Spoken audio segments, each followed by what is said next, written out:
Young earth leaders వాళ్ళకి కూడా నమస్కారం. సో ఇక్కడ మేజర్ ఒక 2 నిమిషాలు ట్రై చేస్తాను. ఎక్కడి నుంచి ఎక్కువగా పొడిగించాను. మేజర్ ఏంటంటే ఇక్కడ ఒక 2 సమస్యలు ఉన్నాయి. ఒకటి CGR, council for green revolution and star. ఇక్కడ council for green revolution main motto మీకు మార్నింగ్ నుంచి ఇక్కడ తిరుగుతూ ఉంటే మీకు అర్థమైంది. మేజర్ ఏమర్థమైంది మీకు? పర్యావరణము, బయోడైవర్సిటీ, కలుషితం లేని ఆహారము, ఇలాంటి కెమికల్ లేని ఆహారము, ఇలాంటి రోజు మనం అంటున్నాము. ఇది ఎప్పుడు సాధ్యమవుతుంది? చైతన్యం కావాలి. ఇలాంటి వారు చైతన్యం కావాలంటే ఒక మనుషులు మనందరంలో చైతన్యం నడుస్తేనే ఈ సక్సెస్ అవుతుంది. ఇక మనుషులు అంటే ఎవరయ్యా? స్వామిలో ఉన్నటువంటి స్టూడెంట్స్ కూడా మనుషులే. అంటే స్వామిలో ఏం చేస్తున్నాం? మనుషులందరూ బాగుండాలని కోరుకుంటున్నాం. ఆపద వచ్చినప్పుడు ఆదుకోవాలనుకుంటున్నాం. అంటే స్వామి యొక్క లక్ష్యం ఏంటంటే ఆపదను ఆదుకోవాలి, దాన్ని వస్తు చేయాలనేది స్వామి లక్ష్యం. అదే గ్రీన్ రెవల్యూషన్ వల్ల కౌన్సిల్ కింద లక్ష్యం ఏంటి? పర్యావరణం బాగుండాలి. పర్యావరణం బాగుంటే మనుషులు బాగుంటారు. ఈ 2 అవినాభావ సంబంధం కలిగినటువంటి సమస్యలు ఇవి. 2 సమస్యలు కూడా వేర్వేరు సిద్ధాంతాలతో ఉన్నా కానీ ఇంటర్లింక్ ఉన్నటువంటి సిద్ధాంతాలు ఉన్నటువంటి సమస్యలు. Madam thank you very much madam. చాలా వండర్ఫుల్ ప్రోగ్రామ్ చేస్తున్నటువంటి ప్రోగ్రామ్. చాలా 15 సంవత్సరాలు ఈ ప్రోగ్రామ్ ఈ 2017 మా స్టాంప్ ప్రోగ్రామ్ కూడా నేను ఎప్పుడు వచ్చినప్పటి నుంచి చేస్తున్నప్పటి నుంచి మా సార్ గారు, మా గురువు గారు ఒకటే మేము నమ్మేది. మా గురువు గారు నాకు చెప్పిన సిద్ధాంతం ఒక సిద్ధాంతం. బిడ్డ ఈ రోజు ఎందుకు ఇట్లా వచ్చినాము? ఒక చిన్న ఎగ్జాంపుల్ చెప్తున్నా. ఈరోజు బుద్ధులు వచ్చినాం, సాయంత్రం వెళ్ళిపోతున్నాం. మీరు తీసుకెళ్తారు ఇక్కడ నుంచి? తీసుకెళ్ళడం ఏం లేదు. అనుభవించేదంటే అనుభవించు, సాయంత్రానికి వెళ్ళిపో. జీవితం కూడా అంతే. వచ్చామా పోయామా, ఉన్నన్ని రోజులు అనుభవించండి. పోతప్పుడు ఏం తీసుకోము. ఉన్నన్ని రోజులు మంచిగా ఉండు, 10 మందికి మంచి. అదే కాన్సెప్ట్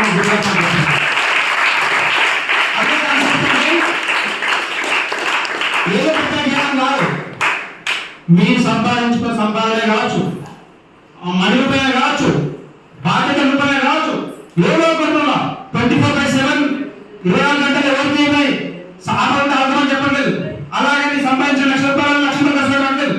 నీకు తోచినంత, నువ్వు తోచినంత కష్టాలు ఉన్న వాళ్ళని ఆనుకొని పైకి రావాలి. పైకి రావాలనే కాన్సెప్ట్ తోటి మన గురుగారు నేర్పినటువంటి సిద్ధాంతం ఇది. అదే సిద్ధాంతంతో మనం ముందుకెళ్తున్నాం. ఇక్కడ ఇంకొకటి అన్వేషణ అడిగారు.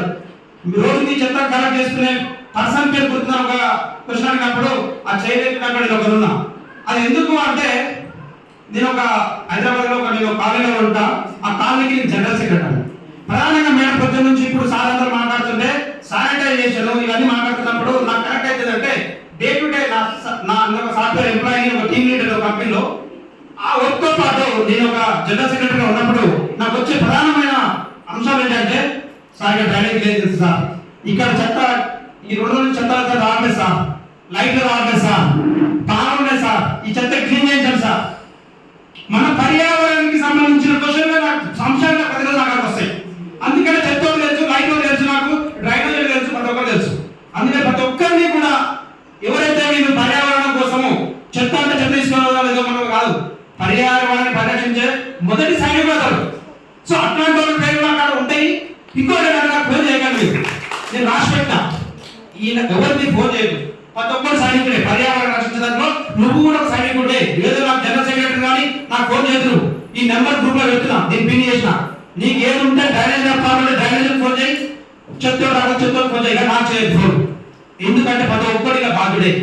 అనే కాన్సెప్ట్ తోటి ముందుకెళ్తున్నాం. ఇంకా లాస్ట్ ఇంకొకటి ఏంటంటే ఇలాగ చెప్పినట్టుగా పర్యావరణం బాగుంటేనే మనుషులు బాగుంటారు. అదే పర్యావరణాన్ని బాగు చేసేది మనుషులే. అందుకే ఏంటంటే సిజిఆర్ అయినా స్వాన్ అయినా ఎంత అవినాభావ సంబంధం అంటే పర్యావరణం కాపాడాలని సిజిఆర్ వస్తుంది. ఆ పర్యావరణాన్ని కాపాడాల్సిన బాధ్యత ఉంది మనుషులకు ఉంది. ఆ మనుషులు అంటే ఒక స్థానంలో ఉన్నటువంటి మనుషులే కాదు, ఒక వీళ్ళు మొదటిగా వీళ్ళు ముందుకు చెప్పేసుకుంటే మనందరం సరే పర్యావరణం చేయగలుగుతాము. పర్యావరణం బాగుంటే నువ్వు ఎన్ని ఖర్చు పెట్టినా కానీ నీ హెల్త్ బాగాలేనప్పుడు నువ్వు ఏం వేస్ట్ చేయలేవు. అందుకని ఇక్కడ ప్రధానంగా నేను చెప్పాల్సిందంటే పర్యావరణం బాగుండాలి, ఆ పర్యావరణం మనం సంరక్షించుకోవాలన్నది నేను చెప్తున్నాను. ఎన్నైనా కానీ ఎన్ని సేవలు చేసుకొని మొదటిగా పర్యావరణం బాగుంటేనే మనం ఎన్ని చేయగలుగుతాము. దీన్ని ఇంతతో ఊహిస్తున్నాను. Madam once again thank you very much madam. చాలా ప్రోగ్రామ్ చెప్పారు.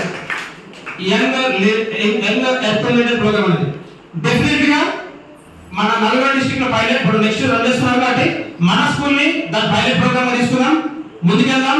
చాలా ఇన్నోవేటివ్ గా అంటే మేడం ఇప్పుడు చాలా టార్గెట్స్ ఇష్యూ కానీ ఇక ఏం లేదు, మన డే టు డే లైఫ్ లో మనం ఫేస్ చేసే ప్రాబ్లమ్స్ మనం ఏ విధంగా ఓవర్కమ్ చేసుకోవాలనేది మన కాన్సెప్ట్. ఎవరో వచ్చి చేస్తారని కాదు, ఏ గవర్నమెంట్ ఏ ఎమ్మెల్యే గారు ఏ ఎంపీ గారు రాదు, మన ప్రాబ్లమ్స్ మనం ఏ విధంగా సాల్వ్ చేసుకుందాం అనేది మన కాన్సెప్ట్ ఇక్కడ.